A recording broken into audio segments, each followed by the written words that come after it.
Doctrina Carranza: contextos, principios y consecuencias. La doctrina Carranza fueron una serie de principios expresados por el presidente mexicano Venustiano Carranza, como base de su política exterior. Este mandatario ocupó la presidencia entre 1917 y 1920. La Constitución mexicana de 1917 incluía una serie de artículos que no gustaron a los empresarios extranjeros, especialmente a los de Estados Unidos, ya que afectaban sus intereses en el país. Por ese motivo, el gobierno estadounidense comenzó a presionar a Carranza y llegó a amenazarle con una intervención armada. Ya en 1917, Carranza había comenzado a señalar los principios sobre los que debía girar la política exterior. El 1 de septiembre de 1918, en un discurso en el Congreso, el presidente desgranó los puntos que constituyen su doctrina. Se trataba, en resumen, de que los países más poderosos respetaran la soberanía del resto de las naciones. Esta doctrina se oponía frontalmente a la proclamada por el presidente estadounidense James Monroe en 1823, que recogía el derecho de los Estados Unidos a intervenir en cualquier país si consideraba que sus intereses eran perjudicados. Carranza, por su parte, defendía la no intervención en asuntos internos de otra nación y la igualdad de todos los países. Ahora les mencionaré los puntos principales de la doctrina Carranza.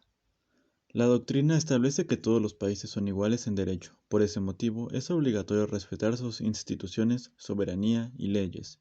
Como resultado, se debe respetar el principio de no intervención en asuntos internos de otras naciones. Para Carranza, todos los que residan en un país, sean nacionales o no, deben ser iguales ante la soberanía de ese Estado. Por ese motivo, nadie debe esperar una consideración especial frente al resto de los habitantes. Todos los estados deben legislar de manera parecida, para que no existan diferencias por razones de nacionalidad, con la excepción del ejercicio de soberanía. La labor de la diplomacia es velar por los intereses generales, así como intentar que todos los países mantengan buenas relaciones.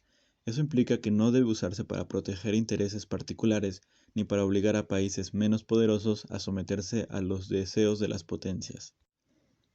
Al final de su discurso, Venustiano Carranza pronunció unas palabras que pueden servir de resumen de su doctrina. En ellas hace referencia a la Primera Guerra Mundial que estaba llegando a su fin. México abriga hoy la esperanza de que la conclusión de la guerra será el principio de una nueva era para la humanidad, y de que el día en que los intereses de los particulares no sea el móvil de la política internacional, desaparecerán gran número de causas de guerra y de conflicto entre los pueblos. Sin embargo, a pesar de que su doctrina fue muy aplaudida, la aplicación real ha sido bastante cuestionable. Durante varias décadas, la propia ONU mantuvo la política de no intervención, pero en los 90 del siglo pasado comenzó a apoyar intervenciones militares en casos determinados, como en la antigua Yugoslavia.